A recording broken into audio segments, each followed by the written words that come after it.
What's going on, Macro Perspective gang, crew, squad? We got another episode here. I'm actually really looking forward to this episode. We've got Jenn Zerling, and when I look at her dossier, for me, it's a testament to like what she's done in her career, but it's also an inspiration because I'm like, this is the stuff that I want to do.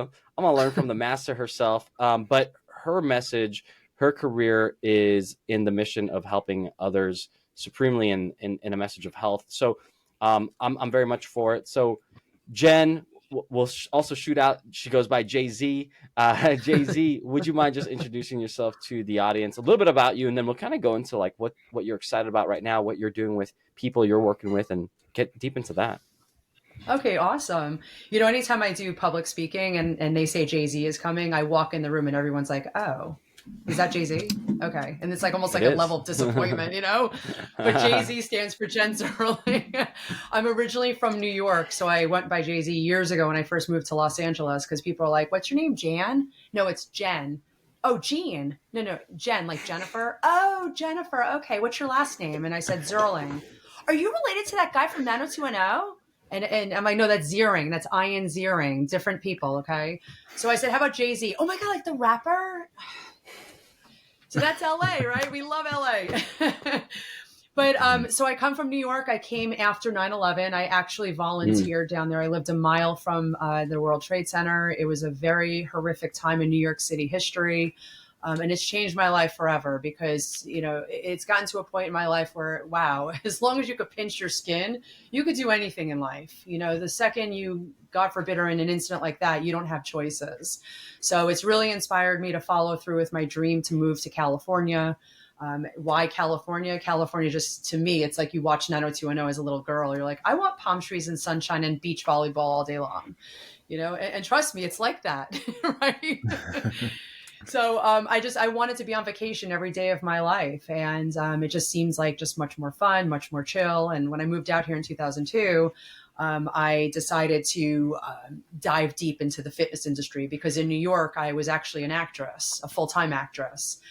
Fortunately, I got into fitness in New York, but 9/11 is what shut it down because the whole acting industry pretty much shut down for like 6 months. But with that said, I've been an athlete my whole life, and I've always loved working out, sports. I have the mindset of winning. So it really helped out a lot to dive into our industry now. And I haven't acted since 2001. I still have my SAG card though, which is pretty cool. And now I'm just on a mission to get as many people as possible to age well. So I work full-time for an age management center, which is located up in Fresno. I'm also an independent contractor for multiple different companies. I speak publicly. As you mentioned before we started recording, I do a lot of engagements on television, radio, podcasts. I just love educating. And I guess my purpose in this life is to educate people on, information that's factual, that can be proven. And then, of course, tailor it to the individual if I have the chance to work with them individually. Man, I love it. I love it. Marcos, you got to follow up to that. It looked like you had one. So are you still doing the age management stuff in the Fresno clinic, or is that like something that okay. Yeah, and that's what's really cool is I don't have to physically be there. So they run the VO2 max, they run the DEXA scan, they do all of the fitness assessments and the nutritional stuff, and then I actually take the patient and I walk them through their journey as long as they're on our program. But I did forget to mention I have 2 young kids, so I feel terrible about that. That's like a huge part of who I am. I mean, they're like my life, and I have a beautiful, awesome husband who's a chiropractor. So, I work 60 to 70 hours a week and I manage, a 5 and a 3-year-old. So I don't know anything about that. I too have a 5 and soon to be 6 and 3-year-old. So I didn't mention that in the beginning. I know. So and it feels like, same thing, 60, 70. It feels like you're constantly doing work daily, but it doesn't really feel like work because it's really trying to like promote, longevity, well-being, you name it, whatever that is. I think we're definitely kind of privileged to kind of help in the space that we do. Even if you are a competitor in the space, goodness gracious. Got a competitor here. Because we both. Marcus, how old are you? I'm 30. Okay, so you're 30, and Seamus, how old are you? I'll be 30 in 6 days. Okay, do you know how old I am? I always say 21 because my mom says never say a woman's age over 21. Yeah, you could say this woman's age. If you had to take a guess, like you work in age management, how old am I? Do you want to? I would say, well, based on your history there, I'd imagine when you were living in New York and you grew up there and we were there for 9/11, that's 20 some odd years ago. Ooh. So you're probably early 40s, right? Good job. I'll be 46 this month. Yeah. So that's just me putting the context clues together. Yeah. And you know, it's really cool. And this is really rewarding. And it's not true for every woman. So please, I know there's women out there who have fertility issues and they're legitimate fertility issues. And it doesn't have to be an advanced maternal situation. But I was waiting for my husband to finish chiropractic school. He went later in life, and I was told by all these people, don't you want to freeze your eggs? And I'm like, no, I'm very healthy. I take good care of myself. You know, if God wants me to have kids, I'll have kids. And I was 40 when I had my first kid, and I was 42 when I had Reagan. So, you know, my theory is as long as you take really good care of your body, your whole life, I mean, the sooner we can get people to work with us, the better it is, because then they, you know, have a higher likelihood of having great events like me. Yeah. So. Yeah. I think that's an excellent way of putting it too. Like keeping yourself in great enough health through, I mean, basically whenever a woman does start their cycle, they're technically able to rear a child at that point, right? Like that's like your true, like becoming a woman. And we've pushed back this age of having kids later and later for women because they want more stability. And I think life requires that. And man, my wife was ready to have kids. She's older than I am. At 30, she felt like that's like kind of her window. She didn't want to be, you know, quote, at a high risk pregnancy over 35, right? And even right now, it's like, you know, and people that I've coached, like the same thing. It's like, you know, you hear it and it's like, yo, I'm at risk or I'm geriatric pregnancy and I'm 35. And it's like, well, I mean, yeah, again, 20 years of having your cycle, like that is a, you know, a good deal. And then we know menopause potentially is right around 50, depending on the age and the health of the female. So again, there's so many things that could potentially be going on there. And it could even be earlier. Yeah, it could be earlier. You know, when those symptoms start to, you know, come up. And yeah, I mean, again, like, I don't think it's, again, like you said, I think your approach to that was like kind of smart. Like you said, I want to be ready. And if I can have it, I will. If not, then, you know, that God chose a different path. Right. That's right.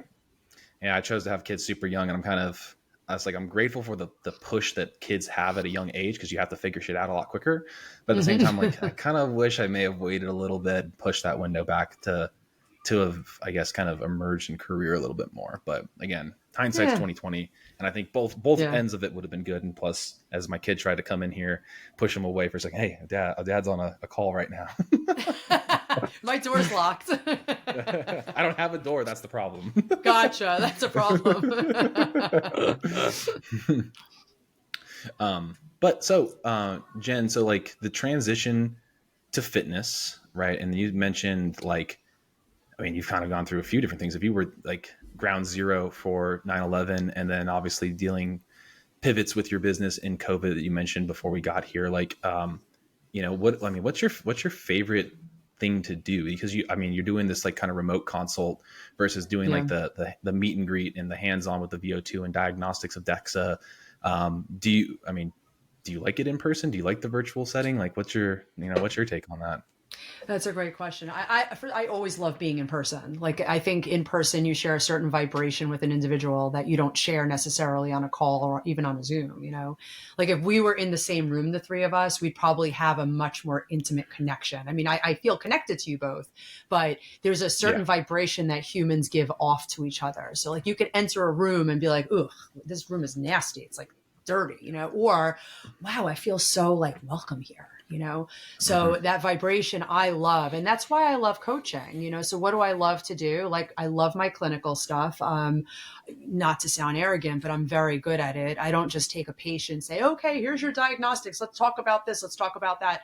Like I dive very deep into the person's life. I want to know everything about them. Obviously we're guarded with HIPAA. So nothing that they say, if their spouse is on the program, I'm not going to share any information. But what I like to do is kind of understand, like, where are they coming from so that I could guide them to where they are? Because it's very challenging to say, okay, you know, your DEXA scan shows you're osteoporotic, your body fat's super elevated, your VAT fat is like so inflammatory. Like you don't want to go there with somebody. You want to take them and lock arms with them and guide them every step of the way and look at it as a process, which is why we have an annual assessment. I got off the phone with a guy a couple of hours ago, and his all his numbers are fabulous. He wasn't even able to do some of the fitness stuff last year, but he was so upset that his fat only dropped 1.3 pounds. And I said, yeah, but let's look at the other stuff. Let's look at the fact that you could exercise this year. And I was able to show him at least a dozen of improvements, and he walked away from that call feeling inspired to do even better next year. So there's that part that I feel great about. And even though it's not in person, I feel very connected to these individuals. But I do coach, part-time for a company called Orangetheory Fitness. And when I get on that microphone and when I get them to do a challenge and I get them to focus on victory and to focus on being here right now and not where I have to be after class, or, oh, my kid needs me, and, oh, get your head focused on your workout. Here's what we're here for. And let's just win. And seeing 45 folks leave that room feeling awesome, that really fills me up. That's the awesome. Hybrid approach. Yeah, that hybrid approach. I like that a lot. I think at the end of the day, the biggest principle that I took from that is like that unconditional positive regard for someone, wherever they're at. And I think we are our own worst critics. When you come with a patient, or you yourself are a patient, you're looking for all the problems, right? Because it's concierge medicine, or like lifestyle medicine, or like, longevity. And it's like, you're like, oh, well, what's wrong? And I love that aspect that you work on, of like this unconditional positive, right? Look at where we were at before. Look at where you've come from, and look how far you can go. I think that's a hard part. I think that's the art of coaching, as like Brett Bartholomew would say, is basically being able to show all this information to someone, and then be able to go like, all right, let's handhold together and be able to move along, and they trust you in that process, They trust us because we have the credentials. So, it starts with the credentials. And then after that, it depends on, does this person even like you? You have to be likable in a position of coaching, because if you're not relatable, or if you're too arrogant, or whatever it might be, like, look at social media. So if you look at my account, there's a lot of dignity. Like I keep myself covered. I don't like show off my cute little body at the age of 46 with 2 kids.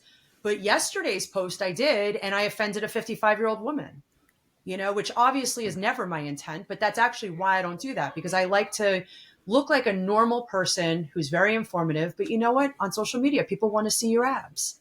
So, social media. This is a big contention that we were just having with one of our performance health coaches who wrote like almost like a hit piece, journal piece. And it didn't go out, but it was very much like hitting on certain people's things. Like, for example, like whoever you could name in the men's industry, of like this guy, that guy. And it's like, well, these guys, they get attention. Yeah. The abs get attention, or these, you can name them like the Liver Kings, the Mike O'Hearns, right, Marcos? And it's like, they get attention, but yeah, you're right.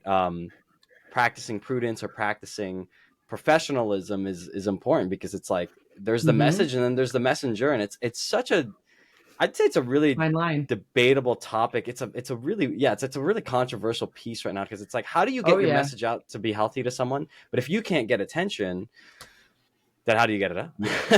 Well, and that's totally it. And I'm late to the party, because I can't even, do you know a little check mark that's like authenticizing your, like, or whatever the word is? Do you have a verification? Yeah. I can't even get the damn check mark because I'm late. They have like a whole system of people who thought they were going to get more followers, more engagement.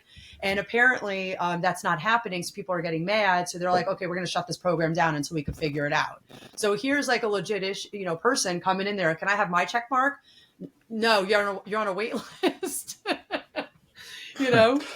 But I do gotta ask you though, JC, Marco, sorry, I this is something that like was an offhand conversation afterwards. Like, what are your thoughts on like these people that are not credentialed, that are giving tips, that are getting millions of views, and people are utilizing those tips and all that? And what are your thoughts on that? Because that's the day and age that we're in. Because obviously you're the credentialed person. You've put 20 years in the trenches.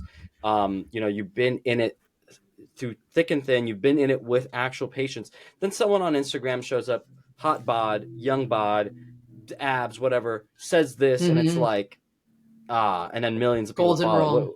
Yeah. So it's a problem we've had actually since I've been in the industry, because if it wasn't social media, it was, just looking good and selling a video. Back in the day, it was DVDs, like people would buy these DVDs. So it's like the same exact situation where people are very visual. When it comes to the fitness industry, we want to see the hottest body ever so that I could aspire to be that, even though I might be like a 180-pound woman. So they'll look at it, they may feel jealous of it, but they're going to still do that video versus, if I put glasses on in a very baggy outfit, they're not going to be as motivated because it's like, she's schleppy. Why do I want to look like that? But there's nothing we can do about it. I guess at the end of the day, we got to look at like if for the people we can impact and hopefully it grows over time, we have to show, look, why is it that by 2030, we're going to have, I think over 70% of America is going to be obese? When I entered this industry, it was like, I don't know, 12%, maybe 15%. And, because overweight. Yeah. We're talking about only 25 years later. I mean, this is a big, big problem. There's all these lotions and potions and programs and beautiful, perfect trainers on Instagram, yet the country's getting fatter. So do people need to look at themselves and say, well, I'm still not at my goal? Because when you're in contact with them, how long have you been trying to lose weight? Oof, my whole life. Okay, well, what have you been doing up until now? Oh, I've been following this girl who's got 6-pack abs. Okay, let's put her away because that's not working. Okay, so you have to kind of educate people individually. The fact that you guys are doing a podcast, God willing, this grows and reaches the masses and people are like, whoa. And they're listening to the true experts that you bring on the program and they're listening to you guys because you're credentialed. That's the hope, right? Yeah. Well, full transparency, we just wanted this to be an outlet in the beginning, and then we tried to turn it into something that was like business related, and then we realized we just want to have fun with it again and just like have information that's distilled over to people, and so we kind of had something, we've had a little bit of a curve, and we're like, let's just get back to having fun with this and have good conversations, because we want to selfishly learn from other people and their approaches, and and when we were doing that, we had the most fun. And like the last quarter of last year, we're kind of burnt. We're kind of like trying too many things. And but yeah, like you're saying, it's like, the currency of the modern era is your data, right? And the platforms that are mining your data understand how you're going to have consumer behaviors and a bunch of other stuff is like a whole nother can of worms. And I think it does also contribute to what you just mentioned, like this spike. The modern conveniences, modernity is a crazy thing, whether it's a protein bar or this or that type of system, whatever it is to help you lose. Because I feel like fitness is I don't know, how many billions is the fitness industry? So fitness is like, it's like a $19 billion industry, and supplements are hitting like 90 billion. So it's like, you kind of like, it's kind of wild. But now you're talking about, I don't know what the consensus is, but you're talking about digital industries now too, Marcos, with like AI and all that stuff. So like, there's probably new metrics that are going to come out soon enough about all this stuff. Yeah, the algorithm pieces behind it and a lot of this stuff. Well, I've always loved technology. I have, like, it's in my passion. That's why I asked the question about, like, you mentioned we would prefer an in-person podcast, and we've only really, besides like getting together, he and I, we only had one other instance with one of the people we've done in the last over a year now.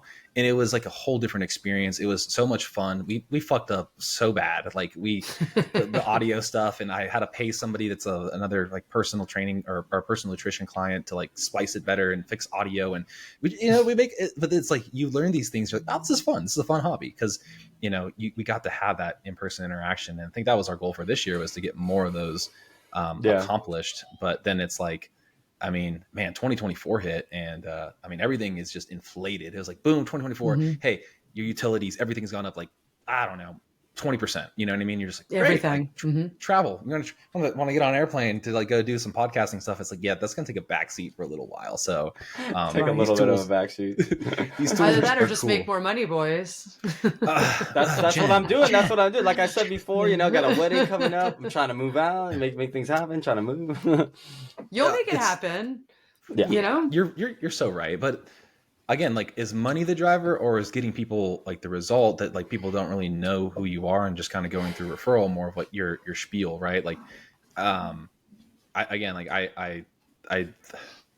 wrestle with that a lot, right? Like, okay, like I want to create this image and post my body and do that, like you're saying, but like, I also don't want that to be the thing, because like no one's going to look like me, right? I'm unique, and I know I have shortcomings in certain areas because of playing sports that were highly rotational and some imbalances, and I don't like how it looks, and that's just me being critical of self. But the fact that you offended that 55-year-old kind of is, kind of the blessing and the curse of Instagram, I guess, right? Because you're posting this thing as more of like a, hey, look, like I'm proud of the body that I'm creating. Here's what it looks like, and this is what I deem as healthy. And I don't have like whatever. I didn't read the post, obviously, but like I wouldn't be like, yes, you too will have this 6-pack ab definition or whatever it is, right? It's more about like when you fuel the body, you focus on performance, you're going to see all these other things kind of improve, right? Like, and I see some of your other posts were talking more about like the principles of longevity, like looking at blood work, looking at, again, the DEXA, the VO2. And okay, so I have a question. This one got me thinking about like the VO2 marker stuff, right? My parents went to the CrossFit Health Summit this last weekend. So that was in Austin, Texas. And the biggest thing, the two biggest things my parents were like stuck on after going to it. First one was like, we want to come back in and do a VO2. And I was like, interesting. They pushed that hard somewhere as a marker of health, which a lot of people, at least from our company standpoint with Cenogenics, we're having a hard time integrating that into like we know it's a core value. We know that it has things of importance to like help measure and look at. But it's hard to like, I guess, put that as like a vested thing to like show health and longevity. So I'm kind of curious as to like, what are markers that you're looking at on that? What system do you guys use? And like, what do you pull from it to talk to people about? Yeah. So we also do a VO2 max. I think VO2 max is very important because when someone comes in with a VO2 max of less than 30, I always describe it as, would you ever buy a vehicle that gets 15 miles per gallon on the highway? Like you wouldn't, okay? It's not fuel efficient. You don't have a lot of oxygen to the cells. And that's what VO2 max is. It's like equivalent to how many miles per gallon your engine gets. So when they're coming into... I'm going to steal that. Yeah. I'm going to steal that. Yeah. There you go. There you go. In fact, I don't know if you guys want to hear this. I kind of want to play this. Listen to this really quickly, okay? Because this is like... That was the point of the post yesterday that offended the 55-year-old woman. So here.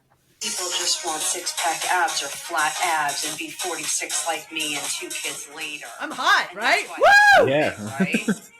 But your why needs to be much bigger than that. VO2 max is the volume of oxygen in milliliters per kilogram of body weight per minute. Can you say that 5 times fast? I doubt it. So think of it this way. It's how many miles per gallon your body gets. Would you buy a car that gets 15 miles per gallon on the highway? Heck to the no. So you want essentially your miles per gallon, your VO2 max to be the highest possible for performance, for age management, for libido. There's a lot of benefits to having an increased VO2 max. So with those athletes out there, you want your VO2 max to be maxed out. But for those people in general health and wellness, you also want your VO2 max to be optimal so that you can have your libido, age well, help with cellular function, get oxygen to all the cells, have good vascular function. The list goes on and on and on and on. So get your butt to the gym, please. It's so tacky. But it's like that's important. So when someone's VO2 max is higher, they generally have more energy and all that stuff. But there's other things, of course. They got to, increase their nutrition or improve rather. And it's got to be measurable. They can't just say, oh yeah, I'm eating better. Like I'm actually looking at food logs with a lot of our patients out of the gate. So like the first month that they join the program, I want to look to make sure they understand like what the big manual is that we hang out to them. Are they actually reading it? Are they applying it? This one woman texted me, she's like, man, I'm having motility issues. The first thing I asked, have you had gastrointestinal issues prior to coming to our evaluation? No. Well, why is she getting stuck lately? And then I look at her diet. It's horrific. Because they take this information and their interpretation is so off, so now I'm able to guide her. With the fitness stuff, usually people who come in who haven't had an experience with the gym, they come in, their push-ups, like everything you do at Cenogenics, we do. Push-ups, we do the crunches, we do the balance, we do the grip strength, all that stuff. Get a baseline and then understand why these are low numbers. Why are they hypertensive? Why is their weight elevated? Why do they have a lot of fat? So we're looking at all these different parameters and then we're taking it and we're coming up with a plan of action that they buy into, let's set a goal for yourself. We're going to check back in a month from now. What are you willing to do over the next 30 days? So when we speak again, we can celebrate.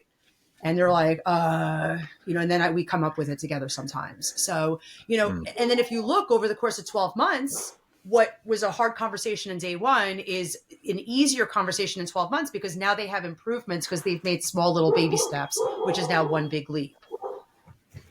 Yeah. And, again, like not to beat the horse of like VO2, but like, so you mentioned 30, right? Like 30 kind of being that like kind of standard that you kind of look for, like kind of the threshold for good. Yes, no, is that no? 30 is not good. 30 is not good. Most of our patients are below 30. No, I know that. I mean, I'd say most of my patients, if they come in at a baseline of 22, that's high. But again, what? Yes, after 5 years of doing VO2 tests, 22 is like the number I see as like it's still really low. That's but if I so see people, low. Oh, I know. Well, also that's like again, we do a bike test. Are you doing VO2 on treadmill? Bike or VO2 treadmill or bike? Who, us? Me? Yeah, you guys. Yeah. We're doing it on a bike. We use the Parvo. Okay. Yeah, so that's a sub. Yeah, obviously sub max, but So yeah, like it's so yeah, that's low. That's like Seamus, honestly, like if I were to run a running average, I feel like if I see 22, that number is like I would say like my over your age group. Like that's my betting line of like the normal person I see is like 22. I would be honest with you. Yeah, I see a lot of like mid-20s for people coming in that are deconditioned, and coming in to do their VO2s and stuff like that.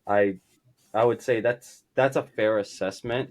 And when we obviously like with Jay-Z, what you're saying, like getting them on a nutrition plan, obviously weight goes into that. I tell people all the time, like when you correlate it with like a DEXA, I'm like, you got 30 pounds of fat you need to lose.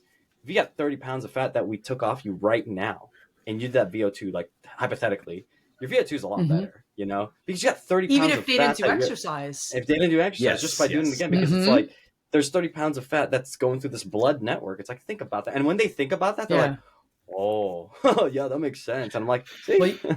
Yeah, I'm going to give you another thing you could steal. Okay. So let's just say it's LA, right?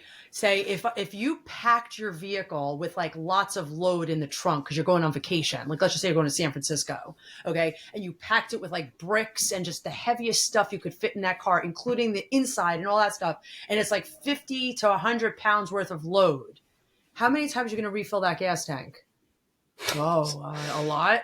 Okay, the amount of energy you waste. Okay, these people with low VO2 maxes, they are so completely insufficient with their ability to manage their energy sources. So, that's why they're always tired. That's why they go to the gym and they can't give the type of workout that we expect them to do. So that's where we have to use our emotional intelligence. Like, where are they really at? And get them to be victorious. Otherwise, they hate working out and they feel like they're a failure. We don't want that. Yeah, no, not at all. So sometimes with someone with like a low VO2, sometimes I'll just have them walk for the first couple of weeks if they haven't done anything. I'm like, I want you to walk. Let me know how many steps you got. Okay. I don't tell them how many steps they should get. Yeah. I want to ask you this because I think a lot of people, we're talking about like VO2 from an approach of fat loss or DEXA or like, hey, just performance. But I don't think, and I think you just touched on it, but like people's like, you were saying like people get tired and stuff. But I think a lot of people forget that like, all the new research that's coming out in longevity, a lot of it is like the book, The End of Alzheimer's, right? Like the VO2, that's also correlated with like their brain performance. And then they're talking about dementia, Alzheimer's. So it's like, do you talk about that? Do you touch on that or anything like that about like brain health or like cognitive health? Yeah, because we literally do a cognitive test. But let's just say their cognitive score rate's okay. I mean, look at the levels of dementia in people in their 40s and 50s. It's completely elevated. I've never in my career seen so many people with cognitive decline. So I think, yes, definitely VO2 max is important to look at. But we have people who are fit with dementia. There's all these actors with dementia. Like, what's going on? Personally, I think it's stress. I think stress is a huge driver in dementia. People aren't breathing intentionally. People aren't like taking a moment to even eat. Everyone's on, where are you rushing to? Eat your food. That's why back in the day, people used to say a prayer over their meal. Like, where'd that go? I'm going to be really honest with you.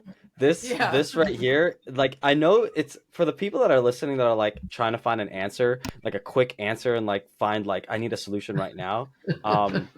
As much as it sounds like it, like this is the answer, but it's also not a quick solution, but it is in a way if you start practicing it. Because honestly, I like look at my life now in modernity, and I know Marcus can see this, but it's like I remember before I became like a precision nutrition coach and I was being coached by a precision nutrition person. He's like, all right, I want you to eat this meal and I want you to eat it within a 20-minute window, meaning eat it throughout 20 minutes. And I remember doing that first time, and I don't even think I made it to 2 minutes. And I was like, what what just happened? What just happened? Right. And then he coached me on that. He's like, were you watching TV? Were you paying attention? And I was like, dude, I was not. And like, I'm over here thinking I'm a healthy individual. But like, that's what people do. And then you compound that over life, and like, you get to see, like, I think you're right on that stress. Like, it's so, we're not present enough. No. And we need to change that, because when I was younger, we didn't even have like internet. We didn't have these smartphones. 9/11, when that happened and that tower came down, no cellular service in New York City, because that tower had a little antenna. It hosted all the cellular service and pagers of New York City. So, Wow. now there's like all these satellites in the sky, so that could happen, and it's not going to, be contingent upon people's service working. So there's a lot of things that shifted. Like when I was growing up, we used to have a ground line, and I'd wrap around to the bathroom so I could speak to the guy I had a crush on. You had to wait for a phone call all day long. And it's like, oh my God, if I miss the window to get home until that person calls me, it's like I missed it. And then I got to wait for them to call me back. Now, when we took pictures, we had to wait 2 weeks for it to be developed. Otherwise, you had to pay like 10 extra bucks. My mom's like, I'm not paying that, so we had to wait. Now you take a picture, you take 20 pictures. You're like, nah. Oh, that's okay. Let's do it again. Come on. I don't like the way I look. It's just everything is like instantaneous, right here, right now. I'm not satisfied. And I think when you chronically do that, it's too much overload for this computer system. Okay. So the first thing is have a foundation of optimal health. But in the JZ Fitness anchors, I literally have me management as one of the anchors for a reason, which is, managing your nervous system. Okay? Because if you don't, let's talk about that. Yeah. What are the 5 anchors that you mentioned earlier? Kind of, I think that's a good point for our listeners to kind of hear your philosophy and why those are so important. Yeah. So it's what I've been teaching for so many years, and it's nothing I've made up.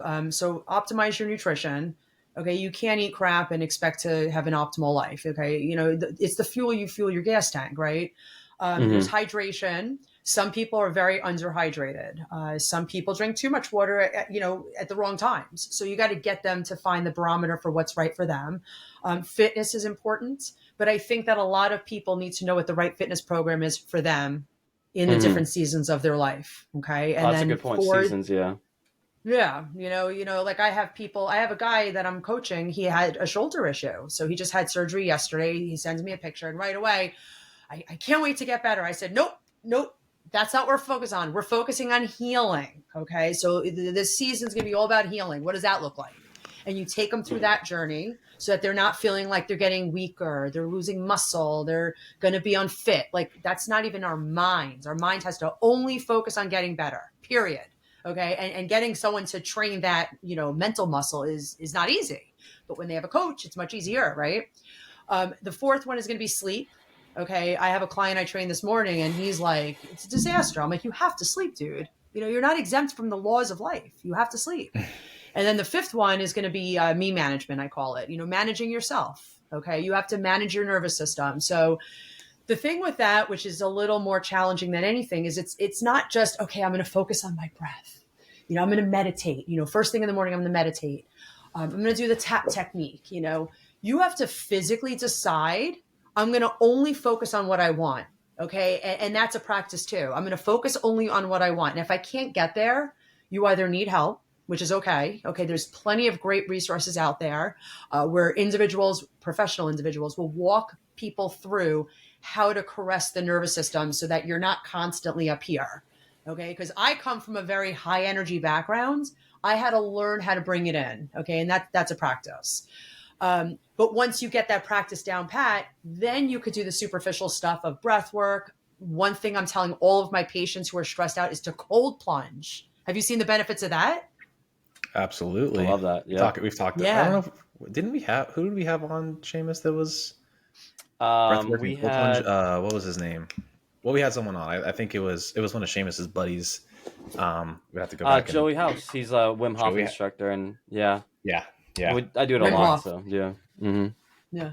Yep. So it's doing that type of stuff like cold plunge. I have a physician I'm working with, super stressed out. I said, I have a challenge for you. This was on our second call. And she's like, what's that? I said, you like the cold? She's like, no. I'm like, good, perfect. You're going to cold plunge moving forward. So I have her doing twice a week. She's now doing 3 times a week. And she has said that her stress is almost non-existent. Okay. Now, granted, cool. She's eating better. She's doing the other things, but she's like, there's something about that makes me feel like I'm a badass. I'm like, you are, that's great. So the psychology component of the cold plunge, in addition to the actual like cold exposure, it's like you could talk yourself off that ledge of being like, this is gonna suck no matter how used to it you are. And like, it sucks every time I do it, bro. Like every time. I mean, like in the morning, I'll just be like, I've done it a matter of like this many times. I put my shower on hold, I think like twice in the last year since like hearing about like the benefits of it. I'm like, I just can't do it. I'm like, I'm too much of a weenie right now. And I'm like, I'm sure it would be good for me to overcome that demon, but, I could get over it.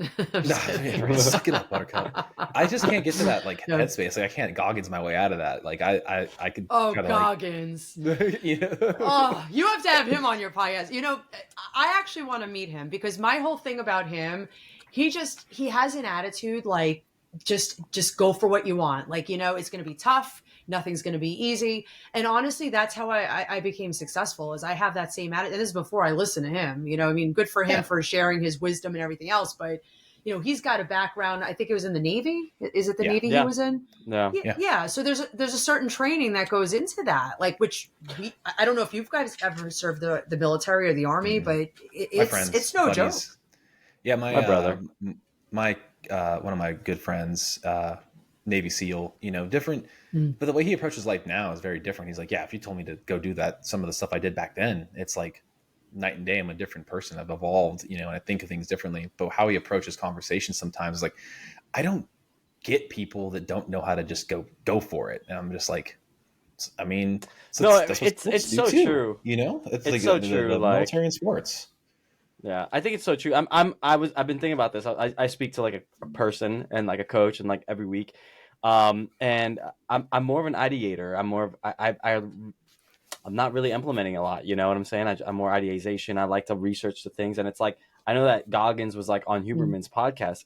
I think those two people are complete contrasts of each other, because when you listen to a Huberman has to have every specific note, pro and con of something, the good, the bad, and every single thing, and the nuance, and then the practicality. And Goggins, he was asking him questions. Goggins just basically entertained it, but at the end of the day, it's just like, go fucking do it. Like, you don't need to science your way out of this, like just there's doing it, because no one wants to be uncomfortable. Like, what if I make the wrong decision? What if this wasn't the way to go? Like, everything I've done in my life that's risky is like, I look back in retrospect, I'm like, well, maybe I could have done that differently. Like I'm literally dissolving like a whole bank account just to do my backyard remodel. I finally bought a single family home, thank God. And at the height of the market, this is like a tiny little home for $1 million. It's insane. I got in when the interest rate was a little lower, but holy cows. So now it's a total fixer-upper. The inside is perfect because we fixed it up. But the backyard, I'm like, oh, I got so much to do. So I have 3 contractors that are giving me a contract next week. And I'm like, well, maybe I should just like wait until I don't have to dissolve that savings account. And my family is like in my brain saying this. And I'm like, no, I want my backyard. No, don't even advise me. Thank you. So fast forward next year, you'll ask me like, did you replenish that savings account? I might say, no, but I got a nice backyard. You just gotta go for it.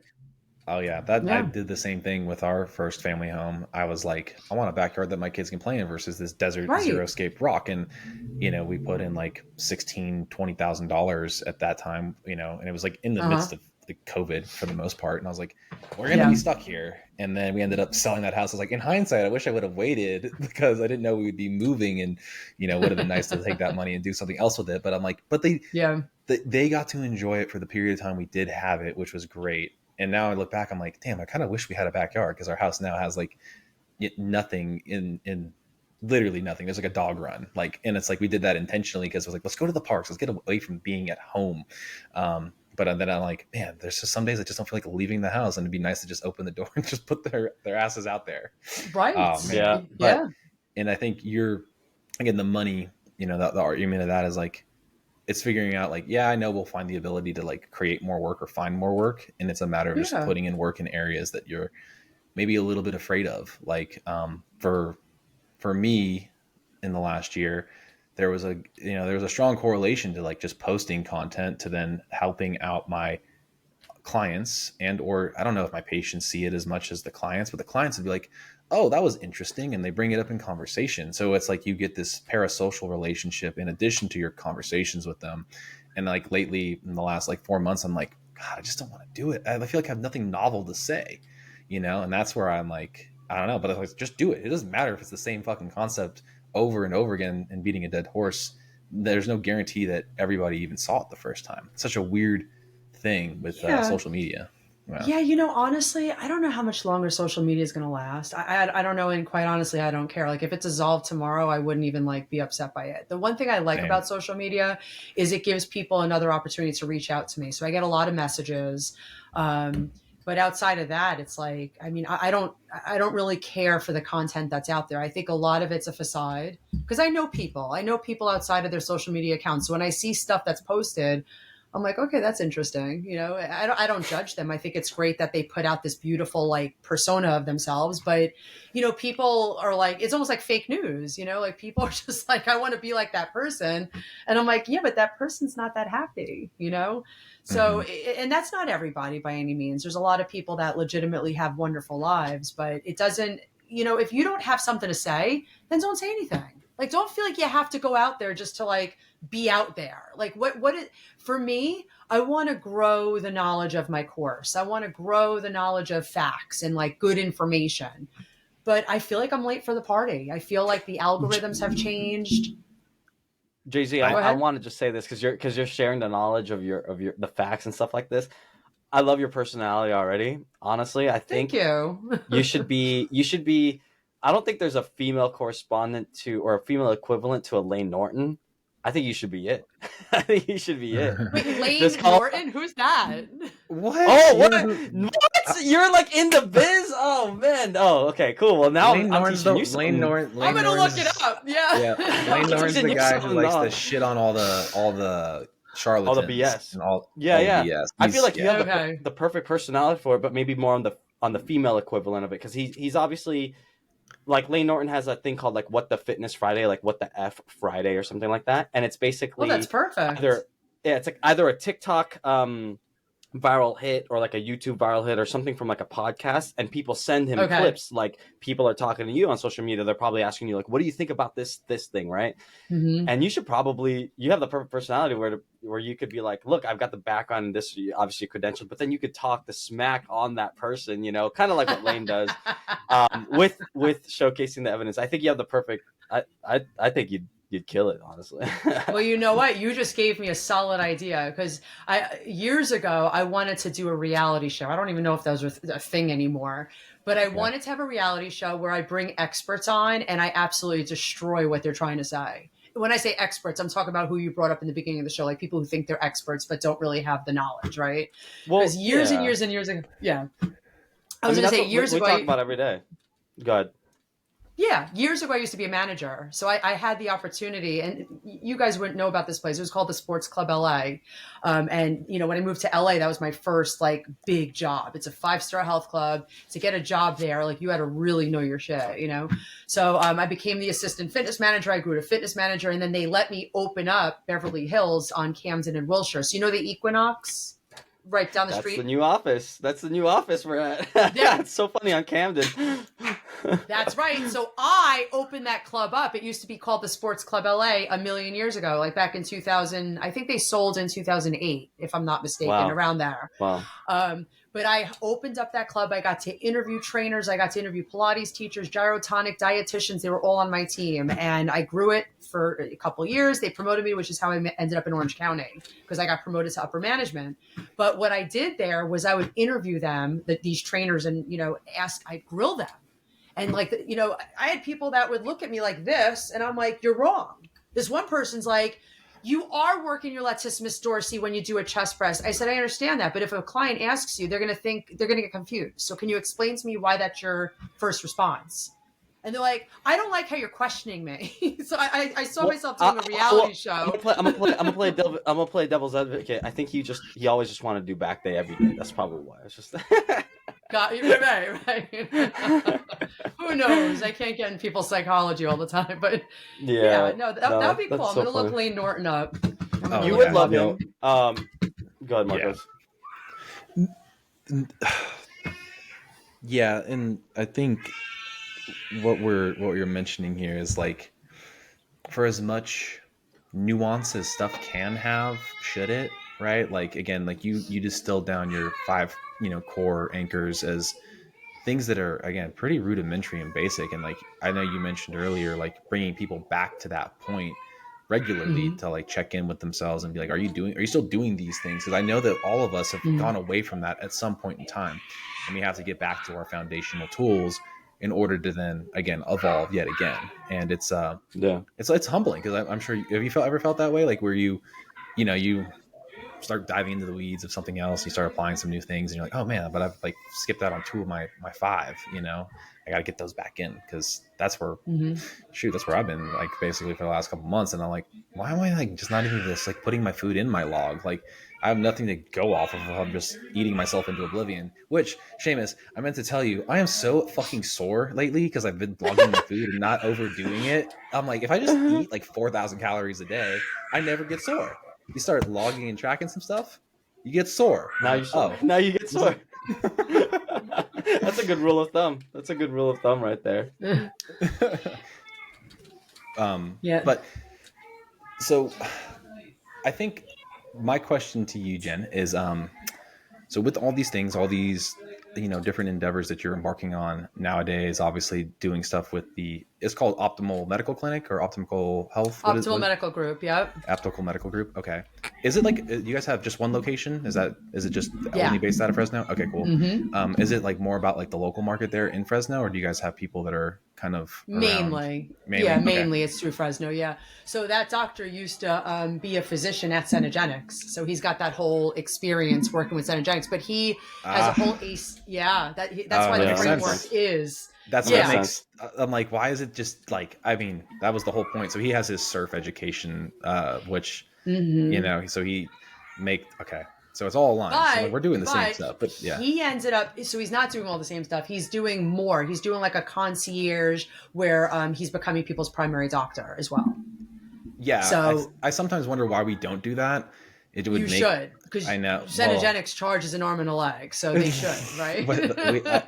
I get it. I know. I think it's a matter of making sure that they also have some of the other like bells and some of the other medications and prescriptions like being filled, and having someone else they're seeing regularly that is like, again, that keeps them honest with other things as well. I mean, I know the model, it just always felt it feels a little weird sometimes, but I get it. It's like, this is not the same as normal healthcare, So no, it's not. It's definitely great. Don't get me wrong. It's amazing.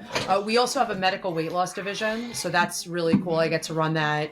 And the goal is, they'll do like a 12-week program. And this is another one. So there's a lot of experts out there saying, oh, the whole Wegovy semaglutide is so bad for you. Like, you just follow my program and then you don't have to do that stuff. But you have a 360-pound person who's tried like 50 million programs with diabetes and like, God forbid he gets heart disease. Am I going to give him semaglutide and get the weight down and get everything managed? Or am I going to, hope that my program works for him? So I think there's a time and a place. And as long as you're being managed correctly, you have the right tools in place with a coach that, follows them intimately, I think we could have really good benefits. We have a list of, a couple dozen patients on our maintenance program. So, they may not be in the medications anymore, but we want to make sure that those, anchors are still in place. So yeah, that makes sense. So important. And I think it's cool, like, because more people may be getting started in your guys' clinic a little younger potentially than like our average patient starting age is like 52. Okay. And so like, again, like, but me having like, I had my first DEXA scan done at Cenegenics when the like 2 iterations of coach before me, they've all worked out together for years. And then I landed the job, basically as a pass through, if you will.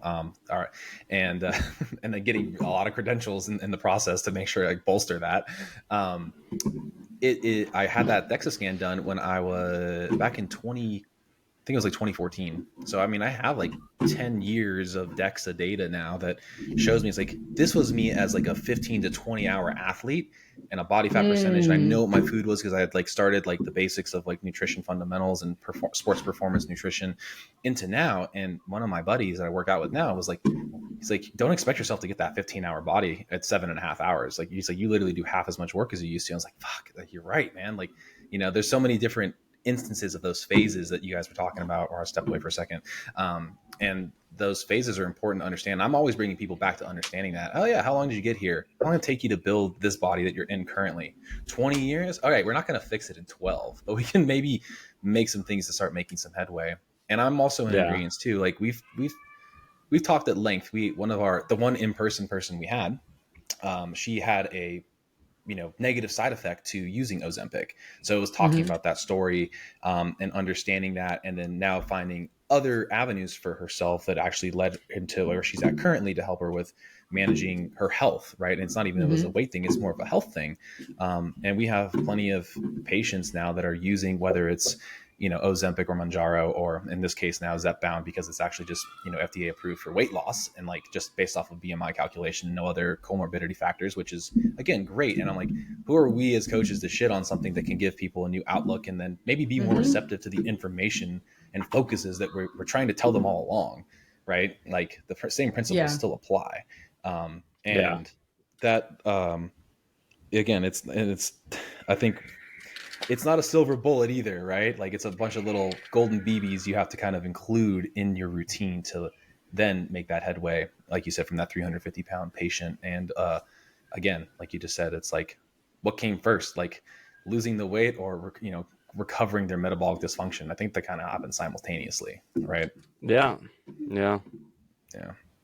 You want to be a resource too. Like I feel, and this is where our industry is at fault, I feel like we misinform too many people as a big message. So if, let's just say you have a lot of followers on social media and you make a massive statement that this stuff is going to cause cancer, I think it's very irresponsible. Okay, because that's not always true. And, that's a very big conversation with a lot of details. And, it's just, you're mismanaging your platform basically. So, I think the question should be like, what can we do as other professionals to make sure that we're all kind of on the same page so that the general public is not being so misinformed and so confused?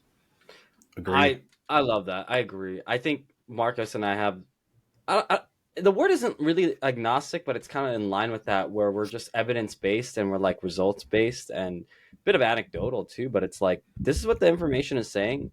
The information is going to change. There's always going to be something new, but to the amount of my knowledge right now, this is the best practices and this is what we can do. And I'm going to be here to help you out with that. And I think if you can just steer your patients and clients in that way, for the coaches listening to this and just people in general, not getting swindled by the next Liver King or something like that.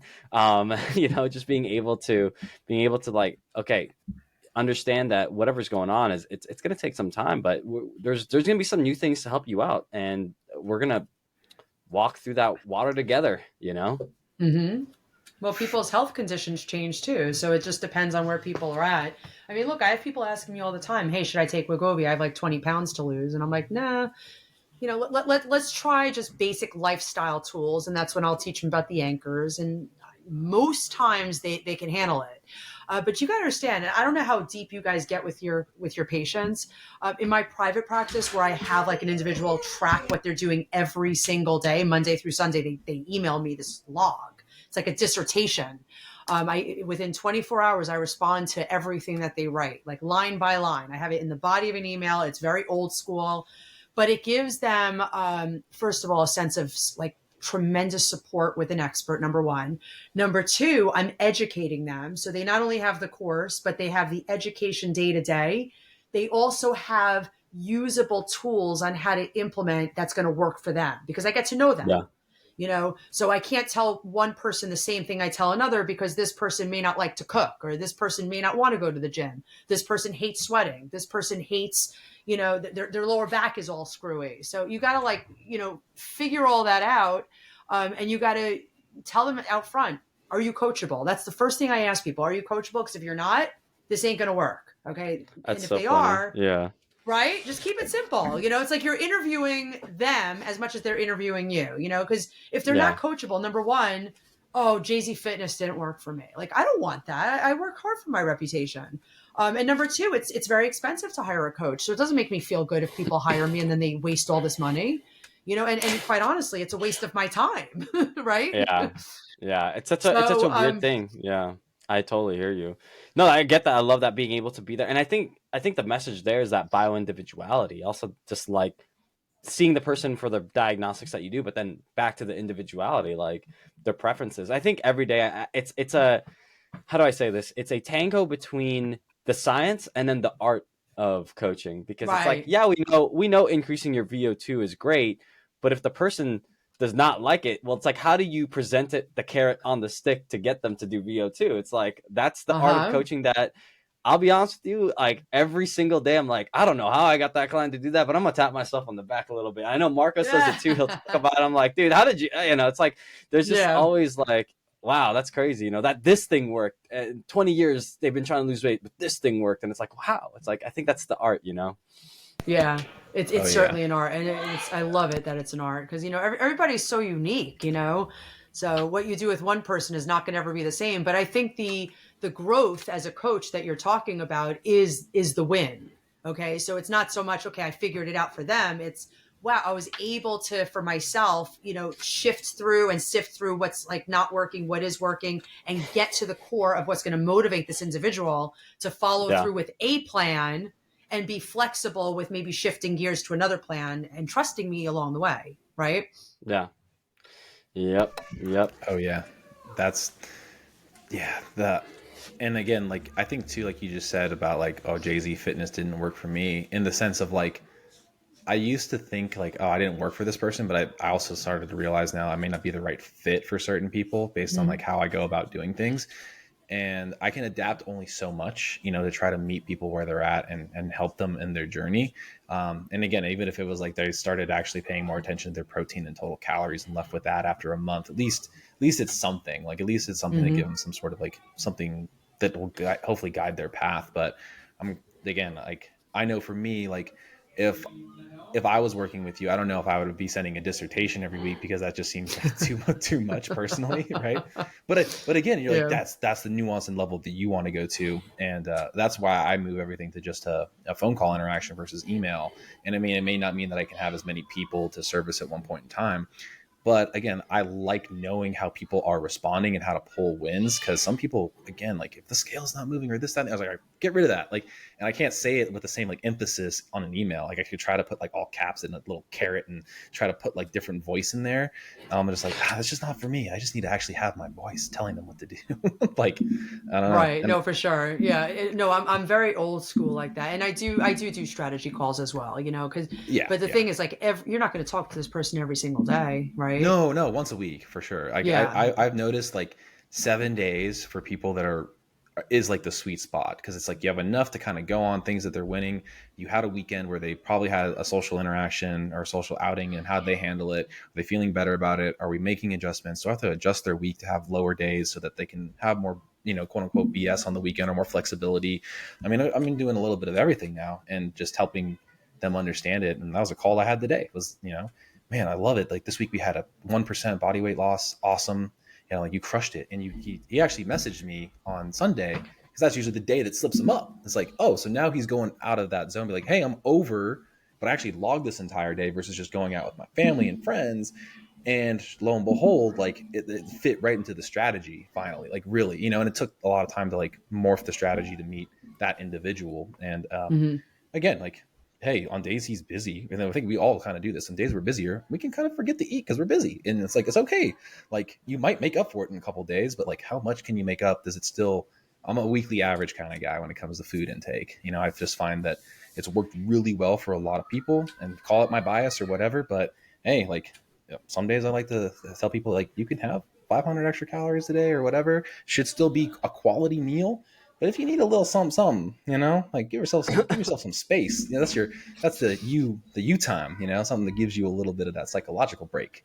And I think person I'm really jiving with right now is Sean Stevenson and his kind of approach, in addition to like the online coach, because they both talked about similar ideas and principles. It's like, you can still make healthy food, and but a little bit more extravagant version of like, it's like, yeah, I don't normally eat pancakes, but here's my healthy pancake recipe. I'm having it on Sunday. It's 500 extra calories to my normal day. So, I mean, we constantly learn as coaches, right? So, I don't know. Coaches need coaches too. Coaches need coaches No, too. you know what I love with that kind of person. I love saying to them, give me your list of like your top 5 foods that you can't live without. And then what I like to do is try different recipes that are OMG approved or JZ Fitness approved. And I say, try it, be very transparent. If it works, great. If it doesn't work, let's keep evolving. And then what they do is they come up with a running list of meals that they're like, oh, that was really good. I'll do that again. It didn't take a lot of time. It had my proteins, my veggies, all the stuff that I need. And then we develop a list with them. Same thing with eating out. You look at different menus and you help them choose the better of the options so that they can have a social life and not like be locked up in a house. Yeah. And I mean, that's a good way of putting it. And he's now to that point where, again, he's like this. I mean, how some people are definitely like, I mean, I feel like all of us are kind of all or nothing. And again, like, I like that, like, approved list, but like okay, I have a coaching question. If someone's like, they don't know where they're going, right? Because I know like that's a strategy, right? Kind of give them an idea of what they can pick from. What if it's normally like a bar food place? Like, you know what I mean? Like, wings are the best option. Like, what do you do in that scenario? How do you help that person? So, okay, in a perfect situation, they would know they're going to a bar that has like no options. They look at the menu in advance, or they've been there before, and they're like, every time I go there, I don't eat well. I would actually have them eat before they go. Okay. Yeah. And unless, always eat before you go for that reason, especially if they're trying to lose weight, because what you want to teach them is how to be social, but also not only to get to their goal weight, but then to stay there. Like, some people don't have that resilience, like, you young boys have, they like gain a ton of weight within like one meal, and they're like, now what? I blew it. So if we can get people at their goal weight eventually, teach them good strategies along the way. Check in with them. Did you feel isolated? Did you feel like you were left out, that everyone was stuffing their face and drinking beer while you already like were well fed? Well, no, I had a wing. What a win. Okay. You would have had a whole 12 wings if you didn't eat before you went. We look for the little victories so that they're not like desperate. Like, oh my God, I knew we were going out to eat crap food. I waited all day for this. And now they just loaded their body with 3,000 calories worth of grease. And they didn't sleep that night. They're peeing all night because they drank a bunch of alcohol. And then they call you the next day. I really blew it. I'm off track. I'm like, no, you just learned that doesn't work for you. Yes. Yeah. No, it's so funny. Yeah, it's such a good point. Like, understanding like how to play in that realm. And I grew up. I coached like a group of men, and outside of my daily work, and it's like, with that work, it's like I teach them. They're primarily all about their physique. It's primarily the stuff and their hormones and stuff like that. But I coach them. I'm like, I want you guys to go out. And they're like, I thought that wasn't part of the plan. I'm like, when did I ever say that? Like, I want you to go out. I want you to enjoy your life. But they're like, but isn't that going to go against like me getting my physique? I'm like, no, you're going to get the best physique. Still, you just need to follow some tenets, kind of like what Jay-Z's talking about here. So it's like, yeah, but it's over an hour, Jay-Z. I want to just make sure we're good. Marcos, any other last questions? I want to just make sure we're respectful of Jay-Z's time and anything like that. Anything else, brother? So sweet. Thank you.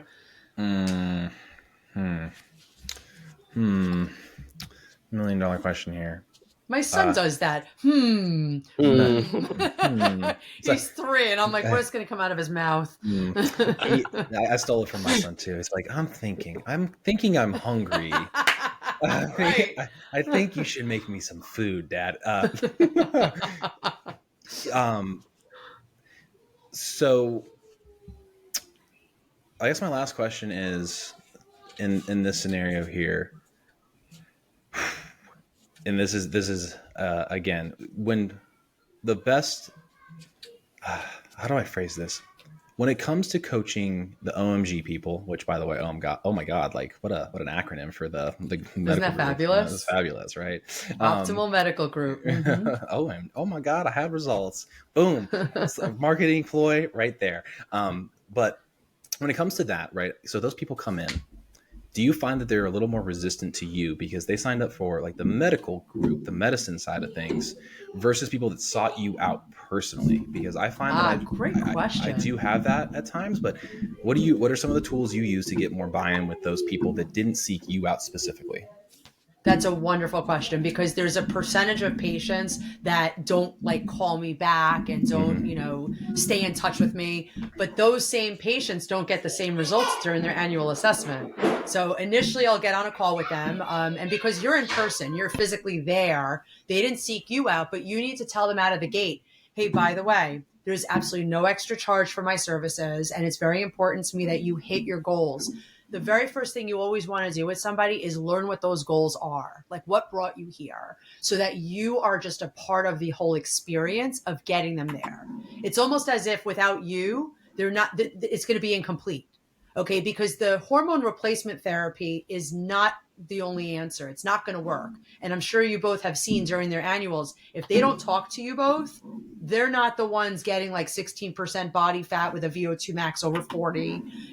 They're almost like either plateaued or they're worse. They've got more body fat. Some of them lose muscle. A lot of things go down the tube. So number one, figure out why they're there. That's the very first question I always ask. What brought you to our practice? Just so I get to know you and I'm on the same page as you, so I can guide you in that direction based on where you want to go. That's number one. Number two, I make it clear to them because let me see the kid. Is that Zeke? Or is that Ari? I'll grab her a second. She's trying to steal this show. Sorry. Wave and say hi.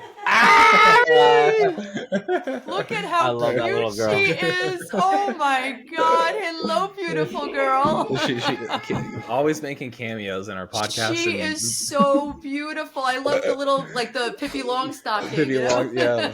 My wife's been playing with her hair here recently. That's so cute. Now, is she the 3-year-old? Yeah, she's about to be 3. Yeah. Oh my gosh, that is so cute. So anyway, after you find out what their goals are, you make it crystal clear that you are a huge part of the program. Okay, they need to know that, okay, which is true. It's not like you're trying to fluff your ego up and make you sound important. You are extremely important in their journey. Okay. And the way you're going to show them that is when you sit down with all the assessments, you're going to physically go through it with them, say, listen, and we're going to just go through where you're at. But don't marry yourself to these numbers because you're here for a reason. And I'm going to make sure I help you evolve at a pace that works for you. And that's why from month to month, I'll be in touch with you and we'll check in, see where you're at. And then if we have to pivot, we will. But I have the tools that'll help you. So please, stay in touch with me, be transparent with me at all times. I'm not a judge. I'm a coach. Okay. I'm here to help you. I'm here to make you the best version of yourself so that when you talk with your physician, you feel good in that conversation. And then what you also have to tell these people, you're also managing the variables that can be holding them back from feeling good. Because if their lifestyle is impeccable, but they're still tired, or lifestyle is impeccable, yeah, I'm speaking to Marcos, I'm speaking to Seamus, like I still don't feel 100%. It's not the doctor saying, well, are you eating right? Are you exercising? Are you sleeping? It's like too much. Okay, so make that clear to the patient out of the gate. As long as we can get these variables on point at some point throughout the next year, you're going to start not only feeling better, but all of these levels are going to be superb. Okay. And from there, that person's going to be excited. Okay. You got to get that person excited. And it really depends on the person. Some people don't talk a lot. Some people talk a lot. Some people are, they come in with a certain energy about them, which might feel uncomfortable for you. At the end of the day, They're in your clinic. Act as if it's your clinic, because it is. You own it just as much as the owners and the doctors, and you're part of the solution. So if they don't see that, that's okay. But as long as you did your due diligence to educate them on why you're important, that's really all you can do. And if you could touch them on occasion every quarter, hey, by the way, I know, you're probably very busy. I just wanted to check in, see how things are. How's your supplements? Do you need medications? Are you able to talk to the doctor? Maybe you're a conduit between the doctor and them. Mm-hmm. Sometimes that's an open situation. There's different ways of getting a patient to interact with you so that they see you as an integral part of the program. Yeah. I mean, that's more and more now. And I think the initial onset, at least nowadays, getting the actual FaceTime, right? Because whenever I actually do see people, it makes a world of a difference versus this like kind of remote kind of setting for people. Obviously, I'm not wearing a beanie. I try to do up myself a little bit better. What does your hair look like, by the way? It's a little bit, yeah. Oh wow! Yeah, he looks like Ricky Martin. I am Hispanic. Right? Bang, she bangs. Nice look, Marcos. Get rid of that, man. I know my hair was just a little bit matted because of being out in the rain, so I just threw this on. But no, I think that's a great point. Is like really coming in and doing that. And again, like I wanted to talk about this here for other people that look for this. If they go to a place and you get paired with somebody that again is obviously a professional, like again, like we want to be able to be an integral part of your success just as much as the next person or people that you would seek out that has the stuff we talked about earlier, the influencer, all that stuff. It's like, we know all the same stuff. Like we all probably have gone through the same certifications, have our own little spin on it. But that art of like initial buy-in, I think that's like really good by like the owning it. And I know, I mean, for us, sometimes the physicians can kind of step on our toes a little bit and they say something or they hear what we're saying in the nutrition version. And then boom, they say something in that. But I think now being really try to be more collaborative in the communication and speak. And again, obviously now working for one physician for as long as I have, and then traveling and doing with other ones, it's been very unique. So I'm just like, man, I mean, obviously you're used to like the Fresno people, different demographic than like DC people, because right. I can tell you that just like wherever you're at for our centers, it's definitely a much far different interaction. Personality differences. East Coasters are no joke. East Coasters are like, prove to me that you're worth my time, Yeah. Yeah. I mean, I gosh, it's something that can take as long as a year to see some massive improvements, and then if they look back in a year from now, I was like, well, we've made some headway, but you still have not really gotten down to your root cause and problems. And I mean, I had a person I worked with for a year, and then that's why I brought up this question. She's like, I don't really want Marcos as my coach anymore. I was like, oh, that kind of hurts. It's like she's gonna move on to the next thing. She's looking for that quick fix, and it's not like it's not sticking. It sucks. I've had that, Marcos. I've had that. I was managing like a fitness facility, and like this lady, like she's like, oh, like I want to work with the other coach. Work with the other coach. Didn't improve at all. So I was like, it's not the coach. Not the coach. Don't take it personally, and I'll tell you why. Because I've been doing this since 2010. So what is that? 14 years? That's a long freaking time. And there's going to be plenty of patients that say, I don't want to work with Marcos, because I've had people say that about me. And I mean, this one woman said, Jay-Z wants me to, eliminate this from my diet and add this to my diet. And the doctor's like, have you said that to her? I'm like, not exactly. Like, they'll turn things around, but if you think about it, some people have like their perceptions of life, which are true or not true, and it doesn't matter. It's not your life, But talking about the doctor, I want to kind of hit on that. I think the most important thing that you could start doing is start meeting regularly with the doctor, at least once a month. Have your patient list. Oh yeah. Okay. Well, gotcha. I've been in a unique scenario the last couple of years because I've been traveling and filling in and like having multiple doctors with different nuances and different types of approaches. So it's a little, I don't have like a home base, and it kind of is to my detriment at times. So trying to makes sense. Yeah. And while one that I do a lot of stuff in Columbus with, he basically just offloads everything to me nutrition, which is helpful. He's like, yeah, like literally every conversation, that's his thing. Boom, boom, boom. Right. I'm on board with whatever he has to say. Make sure you're talking to him because he can have more interaction with you. And then the other doctor, building her practice. So she has a lot more conversations than some of the other physicians and at like regular occurrence in meetings. So it's like, she really is driving the show. And then the other one is like, again, our patient base has been there for 10 plus years. So it's like less of me and then writing programming. So it's just this whole hodgepodge of different people in different parts of their journey. And so it's, I think my scenario is super unique in that scenario. And again, like that new person that was what happened. I'm like, mainly it's females. I think sometimes I'm not brash. I'm really like actually like a giant teddy bear with them. But it's like, again, it's like, you're not giving me that quick hitter thing. Where's that like gold nugget that's gonna make all the difference? Like, I mean, when you're doing all the niche things, you're doing the lumen thing and you're doing this, that, and the other, like you're looking for something that like, again, like you don't need to switch from like a ketosis based diet into like eating carbs a day based on your breath. I'm sorry. Like, we just need consistency. It's like, I can't really do it. My life is too chaotic and crazy. So I'm like, well, you're not ever. So, yeah. Yeah. So some people are very attached to their stuff. I think the first thing you want to ask them is, how important to you is it that you continue with the lumen or whatever they're doing that they think is like so important, right? Yeah. Kind of get like information, like you're interviewing them, like you're asking them questions based on what they're doing. Hey, did that work for you? Are you at your goal? Because what you're doing is you're gathering the facts about their perception, and then you're taking them on a journey that's going to work for them. Now, you may not know if this journey you provide them is going to work for them. And I would say that outright. I would say, look, you've tried this, this, and this, but you're here. So how open are you to eliminating that for now? Or if that's important, let's keep it.